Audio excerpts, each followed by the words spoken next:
বড় করিনি, আমি দার্শনিকও না, বিজ্ঞানীও না, কিছু না, ছাগল পালি।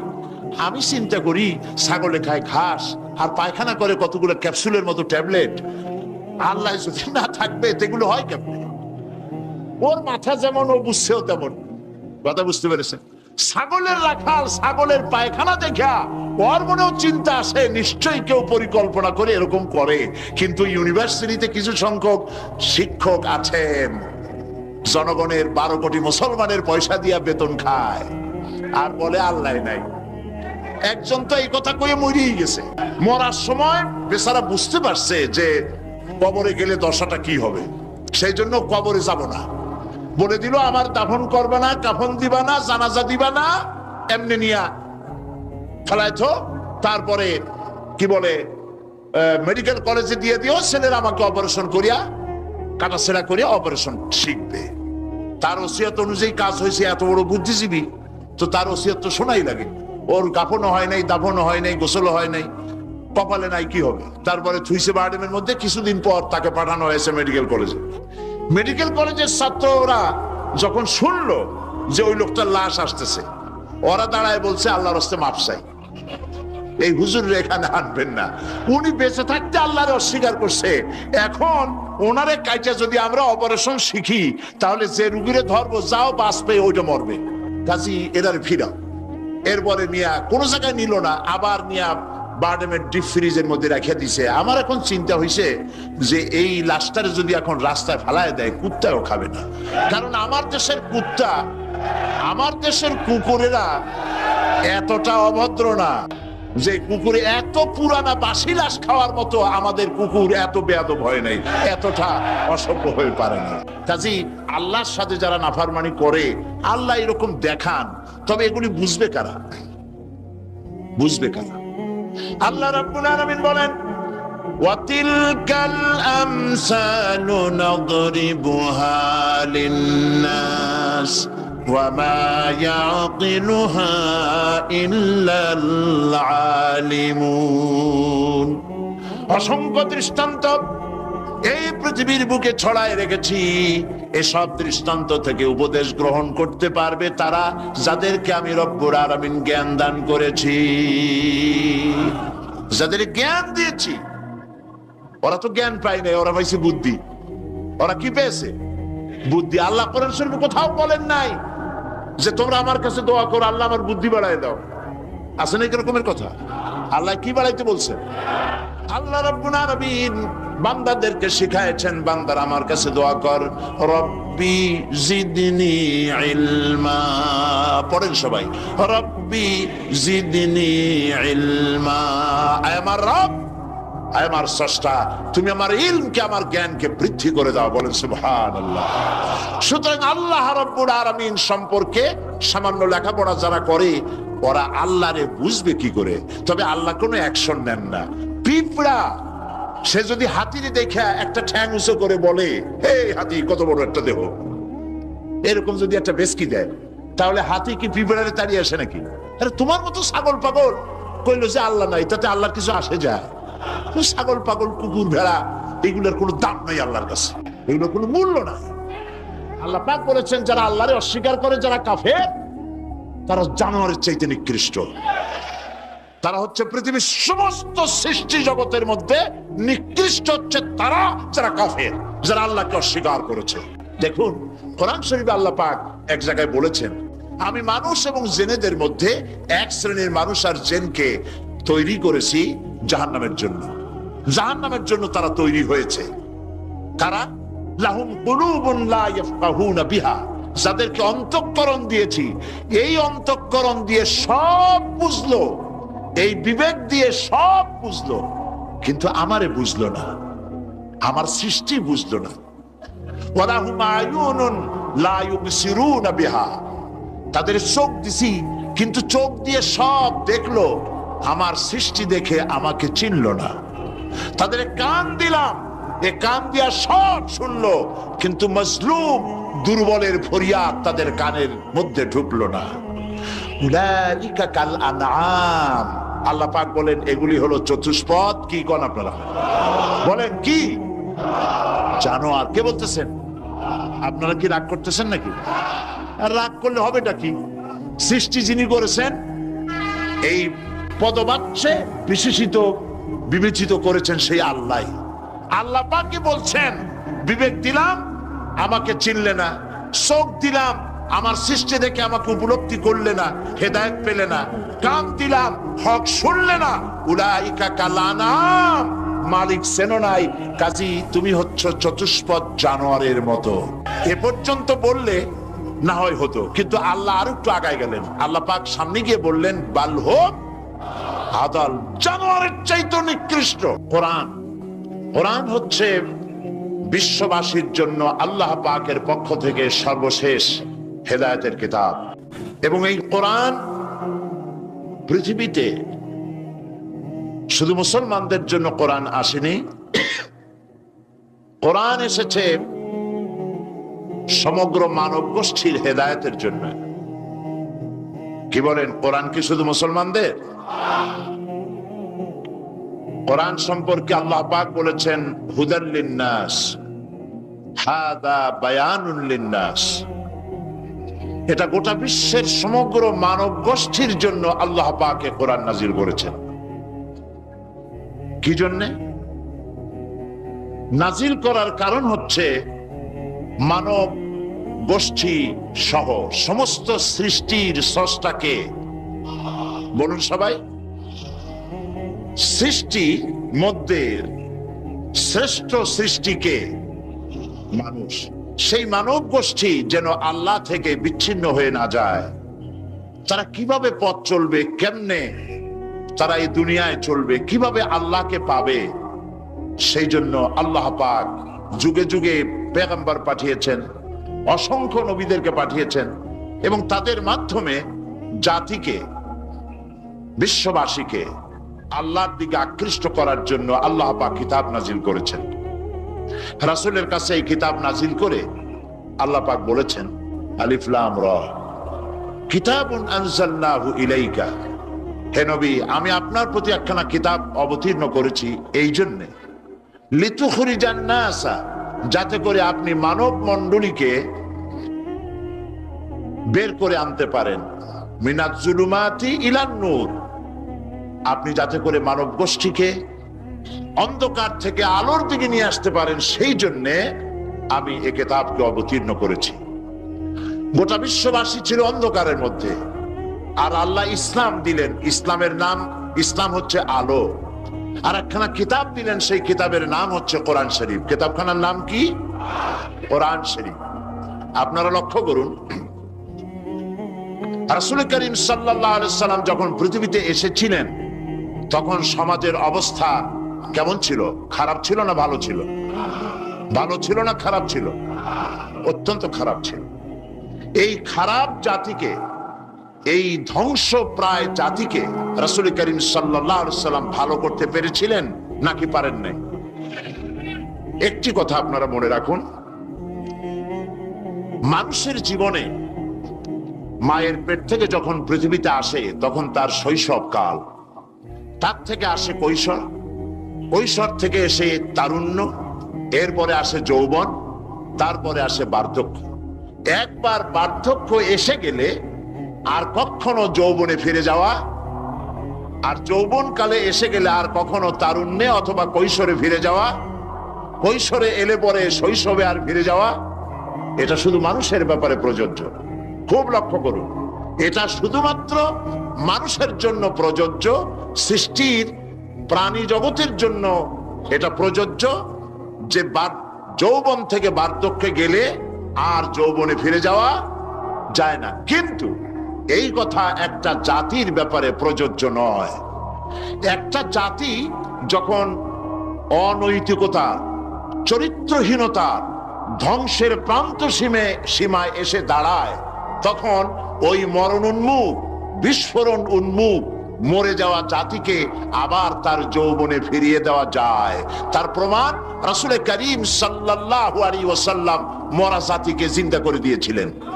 সেই আরবের মরা জাতি জেনা, ব্যভিচার, হত্যা, ধর্ষণ, মিথ্যা ইত্যাদিতে ভরপুর ছিল যে সমাজ, এই সমাজটাকে রাসূল করিম সাল্লাল্লাহু আলাইহি ওয়াসাল্লাম অনৈতিকতার, চরিত্রহীনতায় ধ্বংসপ্রাপ্ত জাতিকে রাসূল করিম সাল্লাল্লাহু আলাইহি ওয়াসাল্লাম বিশ্বের শ্রেষ্ঠ জাতিতে পরিণত করতে পেরেছিলেন নাকি পারেন নাই?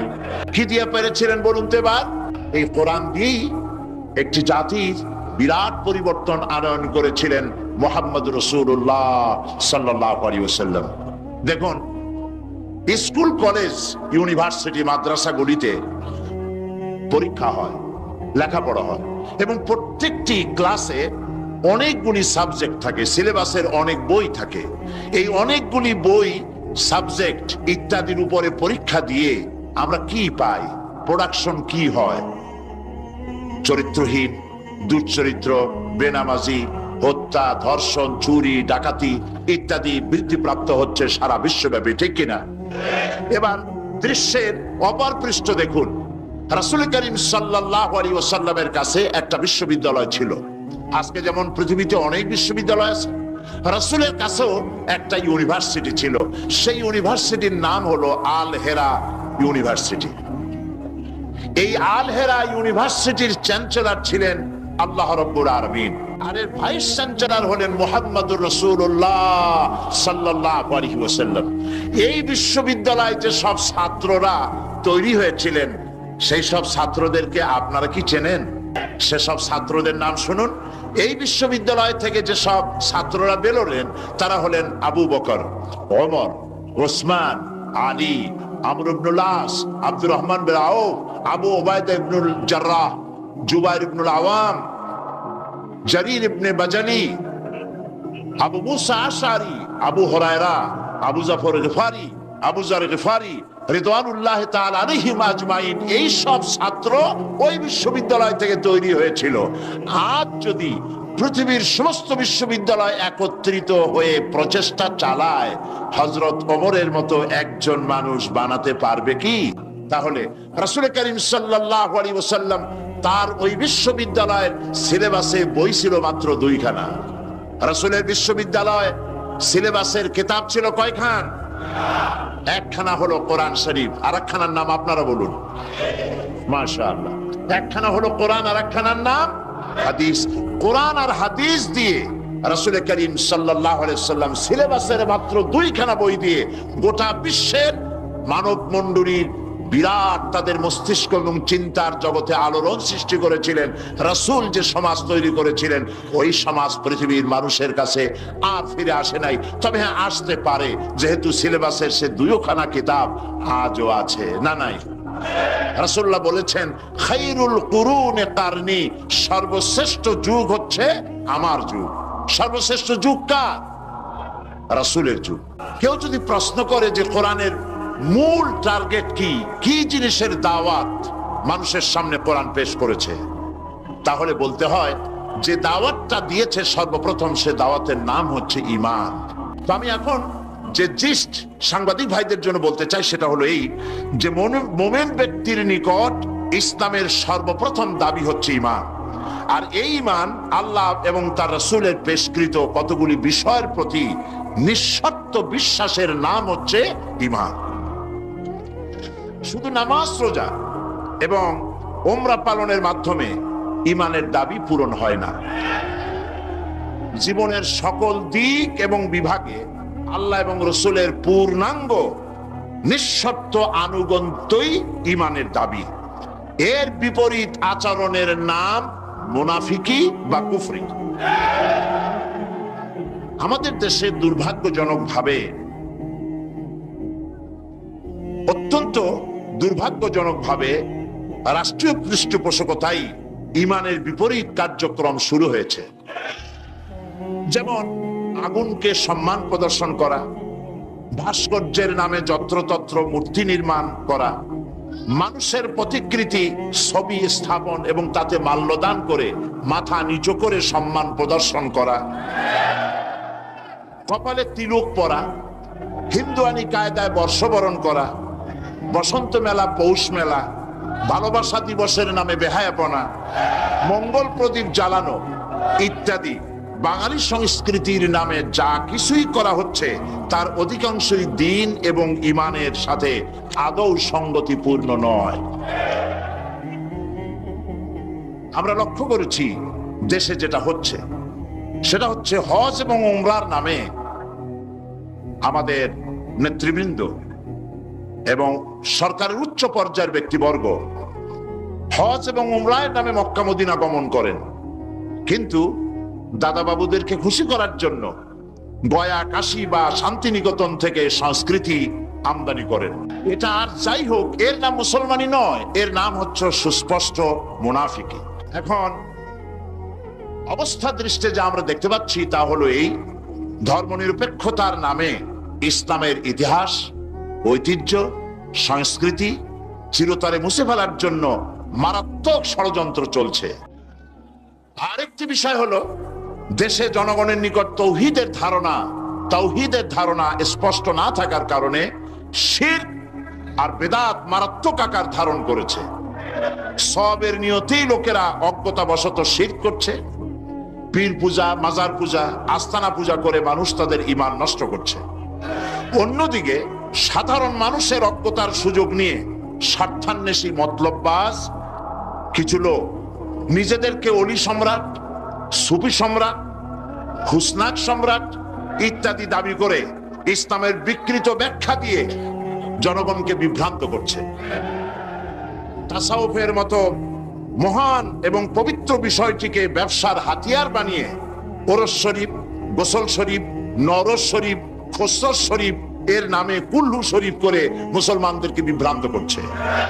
এমত অবস্থায় প্রত্যেক মুসলমান নরনারীকে ইসলামের সর্বপ্রধান এবং সর্বপ্রথম দাবি ঈমানকে কোরআন এবং হাদিসের আলোকে বুঝে নিতে হবে এবং এর দাবি পঙ্খুনাপঙ্খ রূপে মুসলমানদের মেনে চলতে হবে। এই হলো আজকের বক্তৃতার সারাংশ আমি সাংবাদিক ভাইদের জন্য তুলে ধরলাম। কোরআনে কারীমের মূল দাওয়াত হচ্ছে ঈমান। সেই কথাটি কোরআনে কারীম থেকে আল্লাহ পাক বলছেন। আমরা চাই পৃথিবীতে শান্তি চাই আর আখিরাতে মুক্তি চাই। কয়টা জিনিস চাই আমরা? দুটি জিনিস। একটা চাই পৃথিবীতে শান্তি আর আখিরাতে মুক্তি। এই তিনটি জিনিস আমরা দাবি করি বা চাই। এখন এই শান্তি, দুনিয়ার শান্তি এবং আখিরাতের মুক্তি কিভাবে হবে সেজন্য আল্লাহ পাক বলছেন, ইয়া আইয়ুহাল্লাযীনা আমানু হাল আদুল্লুকুম আলা তিজারাতিন তুনজিকুম মিন আযাবিন আলীম تؤمنون بالله ورسوله وتجاهدون في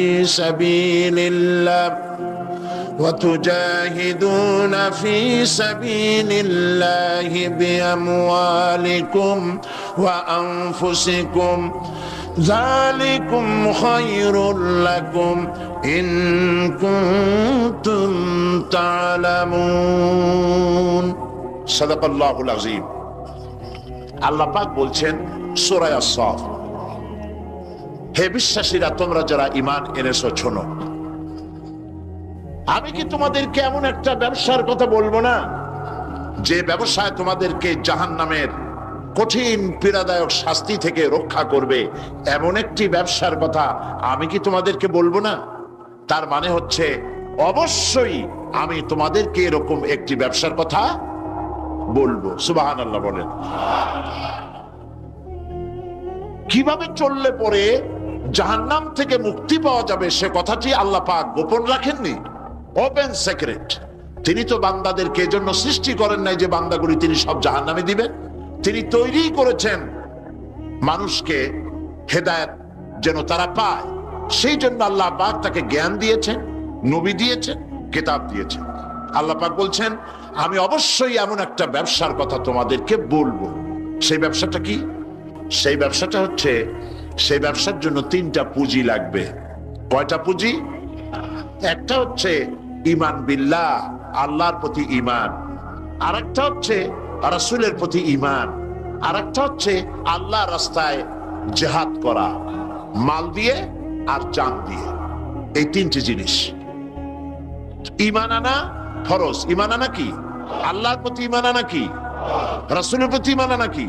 এবং আল্লাহ রাসূলের আইন প্রতিষ্ঠার জন্য জিহাদ করা কি? তিনটি জিনিসকে আল্লাহ পাক ফরজ করে দিয়েছেন। কে ফরজ করেছেন? আসুন ধীরে ধীরে আমরা এই তিনটি বিষয় আলোচনা করি। ব্যবসার কথাটা আল্লাহ বললেন কেন? ব্যবসার কথাটা এই জন্য বলেছেন, এর মধ্যে দুটি কারণ আছে। একটা কারণ হলো এই যে মানুষেরা ব্যবসাটা বোঝে খুব ভালো, ব্যবসার দিকে মানুষের মনটা খুব আকৃষ্ট থাকে। অল্প কাজ করে যদি বেশি মুনাফা পাওয়া যায়, মিনিমাম লেবার ম্যাক্সিমাম প্রফিট, মানুষ দেখবেন লাফায় পড়বে সেই কাজের জন্য। মৌলানা এহতেশামুল হক থানভী রহমতুল্লাহ আলাইহ তার এক ওয়াজের মধ্যে বলেছেন, আমি শুনেছিলাম, তিনি বলেছেন কিয়ামতের দিন, এটা রূপক কথা, কোরআন হাদিস নয়, কিয়ামতের দিন এক ব্যক্তিকে উপস্থিত করা হবে, তাকে ফেরেশতারা জিজ্ঞেস করবে যে আল্লাহর বান্দা, তোমার তো নেক এবং পুণ্য, পুণ্য এবং পাপ, নেক এবং বদ দুটি জিনিসই সমান সমান, এখন বলো তুমি কোথায় যাবা? তুমি কি বেহেশতে যাবা না তুমি দোজখে যাবা? লোকটি বলছে, সেই লোকটি ছিল খুব বড় ব্যবসায়ী, সে বলছে, ফেরেশতা ভাই, আমি দোজখও চিনি না বেহেশতও চিনি না, যেখানে গেলে আমার 2 পয়সা লাভ হবে সেইখানে আমি তোমায় আমারে পাঠাও। এর দ্বারা বোঝা যায় যে মানুষেরা ব্যবসার দিকে খুব বেশি আকৃষ্ট থাকে, যদি লস হয় দারুণ ভাবে মন খারাপ করে, একেবারে যায় অবস্থা হয়ে যায়। এই জন্য ব্যবসার কথা আল্লাহ তুলে ধরলেন যাতে করে মানুষের মনটা ব্যবসার কথা শুনে আকৃষ্ট হয়। এ হলো এক। 2 নম্বরে, ব্যবসা করতে শুধুমাত্র পুঁজি লাগে না, আরো অনেক কিছু লাগে। শুধু পুঁজি হলে কি ব্যবসা হয়? যদি শুধু পুঁজিতে ব্যবসা হয় তাহলে আপনারা চেষ্টা করেন না, 10 লাখ টাকা নিয়ে নামেন, ব্যবসা সম্পর্কে কোনো জ্ঞান নাই, ব্যবসার কিছু জিনিসপত্র কিনে নিয়ে 10 লাখ টাকা বা 20 লাখ টাকার পুঁজি নিয়ে বসেন, 1 মাসও লাগবে না আপনার দোকানে লাল বাতি কয়েকটা জ্বলার জন্য, ঠিক কিনা? তাহলে ব্যবসা করার জন্য শুধু পুঁজি যথেষ্ট নয়, পুঁজির সাথে সাথে ব্যবসার জ্ঞান থাকতে হবে, ঠিক কিনা? অভিজ্ঞতা থাকতে হবে, জ্ঞান থাকতে হবে, এবং ব্যবসায় পুঁজি খাটাইয়া জ্ঞান নিয়ে বসে থাকলে হবে না, শ্রম দিতে হবে, লেবার দিতে হবে, রাত জাগতে হবে, চেষ্টা করতে হবে। দেশ বিদেশের ওই মালের, যে মালের ব্যবসা আপনি করেন তার দাম কোথায়, কেমন, কোথা থেকে কিনলে লাভ, আপনি এখানে বিক্রি করলে লাভ বেশি হবে, এই সব ব্যাপারে চিন্তা ভাবনা করতে হবে, শ্রম দিতে হবে, মেধা দিতে হবে, রাত জাগতে হবে, দৌড়দৌড়ি করতে হবে। এত কিছু করার পরে তারপরে ব্যবসা হওয়ার সম্ভাবনা আছে, তবে লসের সম্ভাবনাও উড়ায় দেওয়া যায় না। আল্লাহ পাক বলছেন, আমার সাথে একটা ব্যবসা করো।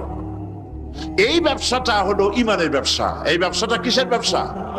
ইমানের ব্যবসা। এই ব্যবসার জন্য, এই ব্যবসাটার উদ্দেশ্য কি? জাহান্নাম থেকে বাঁচা। বলেন, ব্যবসার উদ্দেশ্য কি? জাহান্নাম থেকে বাঁচার জন্য একটা ব্যবসা আমার সাথে করো। সেই ব্যবসাটার পুঁজি হলো ইমান। সেই ব্যবসার ক্যাপিটাল কি? ইমান। সেই ইমান লাগাইয়া বসে থাকলে হবে না, শুধু পড়লে হবে না লা ইলাহা ইল্লাল্লাহু মুহাম্মাদুর রাসূলুল্লাহ। জোরে পড়েন, লা ইলাহা ইল্লাল্লাহ, লা ইলাহা ইল্লাল্লাহ, লা ইলাহা। অল্প দিবা, লা ইলাহা ইল্লাল্লাহু মুহাম্মাদুর রাসূলুল্লাহ। এই কলেমার পুঁজি খাটাইয়া বসে থাকলে হবে না, ইমানের জন্য পুঁজি খাটাতে হবে। পুঁজি হলো জাহান্নাম থেকে বাঁচার জন্য, পুঁজি হলো ইমান। সেই ইমান খাটাইয়া কলেমা পড়ে বসে থাকলে হবে না, শ্রম দিতে হবে, চিন্তা করতে হবে, রাত জাগতে হবে। যার উপরে ইমান এনেছেন তার উপরে ইমান আনার কারণে যদি অত্যাচার আসে সহ্য করতে হবে, বরদাস্ত করতে হবে। এরকম নয় ইমান এনেছি এই কথা বলবেন, আহাসিবান নাসু আইয়ুতরাকু আইয়াকুলু আমান্না ওয়া হুম লা ইফতানুন। আল্লাহ রাব্বুল আলামিন বলেছেন, লোকেরা কি একথা ভেবেছে ঈমান এনেছি, এই কথা বলার সঙ্গে সঙ্গে বিনা পরীক্ষায় আমি তাদেরকে জান্নাত দেব, এটা কি মনে করেছে, মনে করে নিয়েছে নাকি? ওয়া হুম লা ইফতানুন, তাদেরকে পরীক্ষা করা হবে না, অবশ্যই পরীক্ষা করা হবে। শুধু ঈমান এনেছে এই পুঁজি খাটালে হবে না, পরীক্ষা দিতে হবে, কষ্ট করতে হবে, মার খাইতে হবে, জেলে যেতে হবে, পরিশ্রম করতে হবে। এই ময়দানই হচ্ছে উত্তপ্ত ময়দান। এই ময়দান কি ময়দান? এটা কুসুমাস্তীর্ণ নয়, এটা কণ্টকাকীর্ণ ময়দান। সুতরাং আল্লাহ পাক বলছেন পরীক্ষা দিতে হবে। এই ঈমান আনলে পরে ঈমানের পুঁজি খাটাইয়া, তুমি যেমন ব্যবসার পুঁজি দিয়া চুপ করে বসে থাকলে যেমন ব্যবসা হয় না, এখানেও ব্যবসা হবে না কলেমা পড়িয়া। শুধু কলেমা পড়তে হবে, বিশ্বাস করতে হবে, এটার জন্য কাজ করতে হবে, এবং কালেমা ভিত্তিক শাসন প্রতিষ্ঠার জন্য আন্দোলন করতে হবে, ময়দানে থাকতে হবে। আর এই কাজগুলি করলে পরে তখন আল্লাহ রাব্বুল আলামিন রাজি হবেন, খুশি হবেন, এর পূর্বে নয়। তবে দুনিয়ার ব্যবসা করতে গেলে সেই ব্যবসায় লাভও আছে, নোকসানও আছে।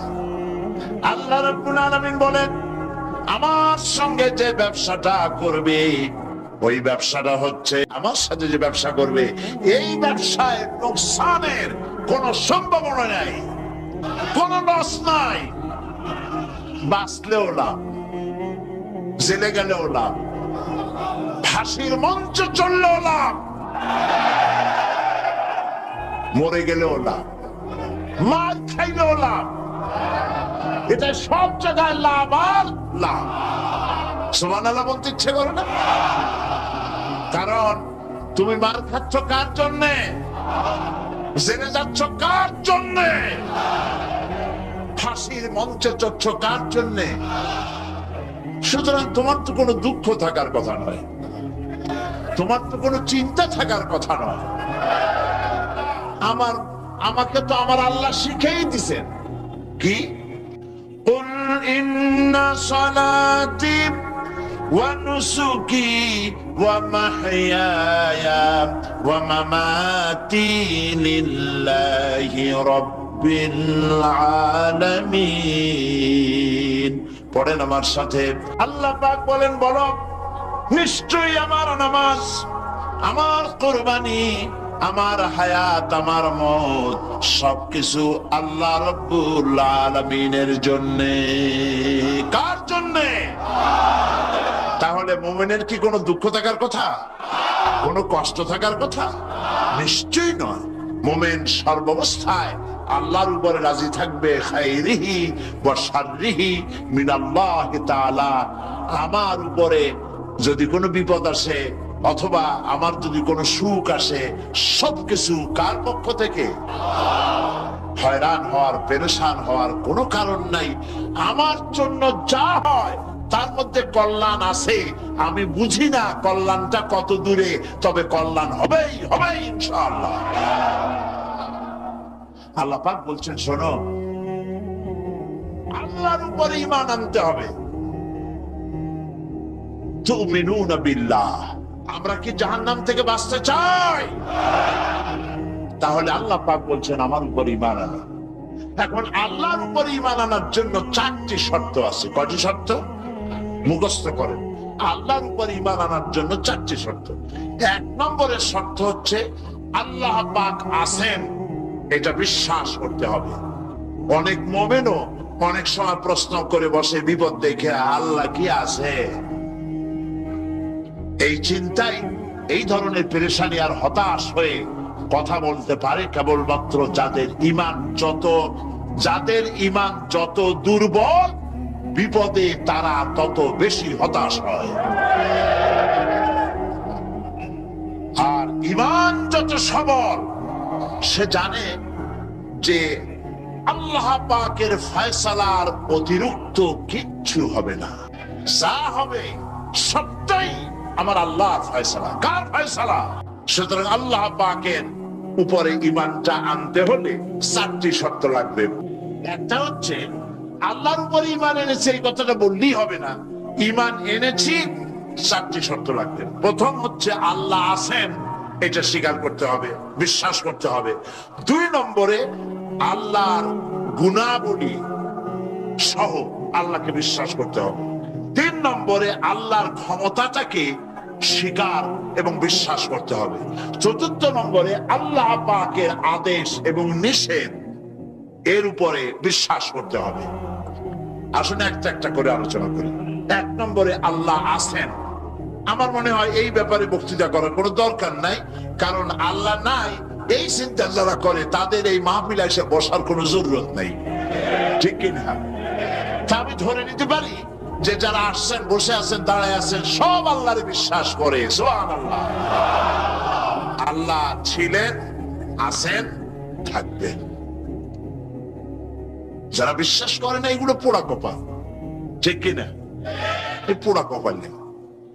তবে আমি যদ্দূর লেখাপড়া করেছি, যদ্দূর আমি পড়াশোনা করেছি, তাতে আমি দেখেছি আল্লাহ সম্পর্কে সন্দেহ পোষণ কোন কৃষক করে না, কোন রিক্সাওয়ালা করে না, কোন কুলি মজুর করে না, কোন চিনেবাদাম বিক্রেতা করে না, কোন মাঝিরা, নৌকার মাঝিরা করে না, সাধারণ মানুষেরা করে না।